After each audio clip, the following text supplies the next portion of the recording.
Hi guys, welcome back to Novel Nomad and welcome to a bit of a fun TBR. I've decided to participate in the Ripped Bodice Summer Book Bingo. Now the Ripped Bodice is actually a romance bookstore in LA and it's quite fun getting all their social media updates and their newsletter, and in their latest newsletter they sent this out. This is a bingo card and I have had it printed out. They don't send you the bingo card.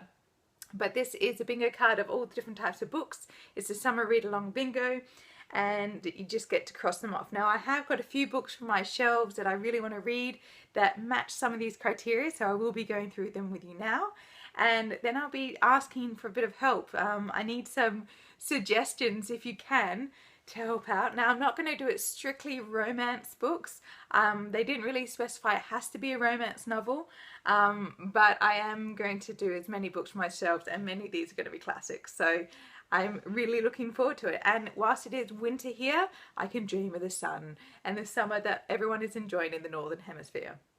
Now it's going to be an honour system, so I'm starting it from when I have this bingo card printed out, which is today, and I just started Phantom Limbs by Paula Garner. Now this one is actually pertaining to a really hilarious bingo square in which the heroine smells like food. If you have read any romance books, for some reason women smell like food. Honey, cake, vanilla, something. In particular, Meg in this book smells like green apples. So I thought that was a fantastic one as I'm reading this for book club, and it also hits one of the bingo boxes. The second book that I have on the bingo TBR is Dragon Bound. Now I've had this book for a while. I don't know where on earth I found it from. It's just been in the back of my shelves, you know, when the ones that just fall down the back. But it fits perfectly into the bingo box of a non-mammal shifter. I haven't read that many shifter novels. I think I've only read, obviously, like the werewolf ones that were really popular a few years back. So this is a race that turns into dragons. Now I've had that before with Serafina and things like that, and I found them really interesting. So hopefully this is really good. It seems to have really good reviews. So looking forward to it. The next one is easy to explain because it was on my classics tag, and that is The Enchanted April by Elizabeth von Arnim. This is about a few women who are completely and utterly dissatisfied with their lives, and they escape to Italy and they really rediscover themselves and who they want to be in society. It was published in 1922 and it fits the bingo box of published pre-1980. The next bingo box I'm so excited to tick off is Queer YA or NA, which is young adult or new adult, and I picked up Queens of Geek by Jen Wilde. I am so excited for this one. It's got so many good reviews from a few people on my Goodreads. So it really revolves around a convention where three friends go, and one friend who is a vlogger, she actually discovers that the person that she really admires actually admires her as well. And the other two friends, one has a crush on the other for quite a long time, and we get to see that play out over the course of the convention weekend. The next bingo box I can easily check off from my shelves is an Austen retelling.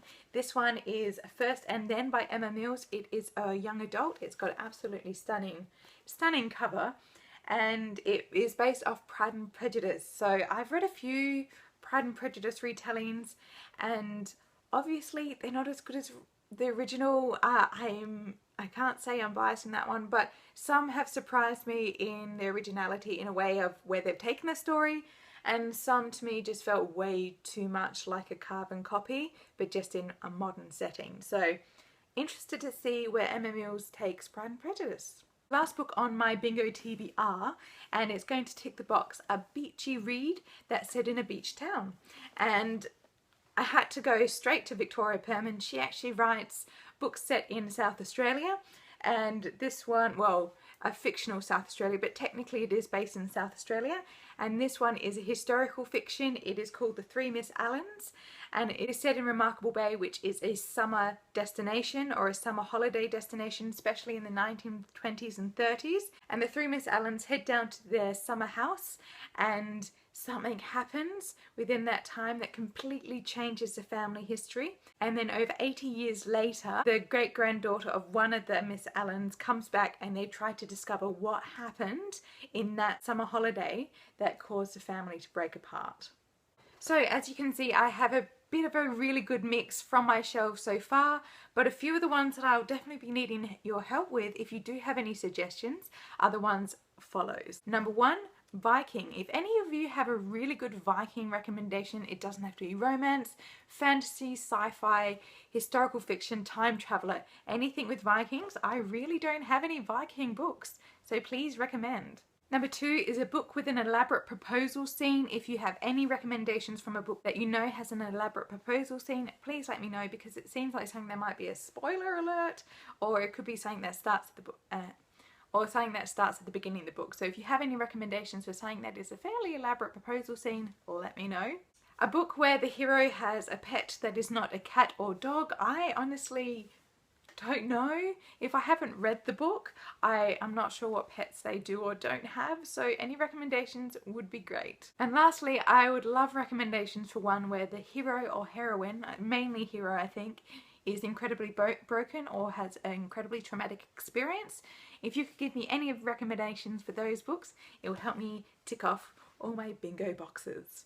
So thank you for watching, and I hope you enjoy. I shall be doing a wrap up of all my bingo reads after summer in the start of spring for me, so that will be fun.